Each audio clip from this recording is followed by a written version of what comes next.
आपण पाहतात SKF news Salman Syed सोबत पाथरी शहरातील बीड परभणी या हायवे 61 वरती काल दुपारी 2:30 दुपारी 2:30 वाजता पाथरी शहरातील मार्केटचे कापसाचे व्यापारी प्रसिद्ध पुरुषोत्तम सोमानी यांचा अपहरण झाल्याचा एक व्हिडिओ व्हायरल होताना आपण पाहिलेला आहे आणि या अपहरण प्रकरणी त्यांना पांढऱ्या गाडीमध्ये कोंबून ओढत नेऊन त्यांना गाडीमध्ये टाकण्यात आल्याचा व्हिडिओ व्हायरल झालेला होता।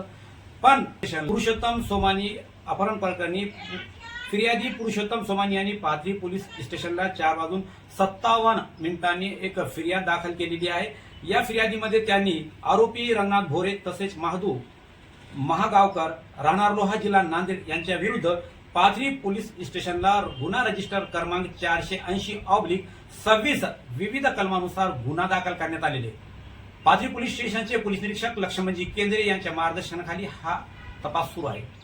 हा तपासात काय निष्पन्न होते तोपर्यंत पाहत रहा SKF न्यूज सलमान सय्यद सोबत पाथरी।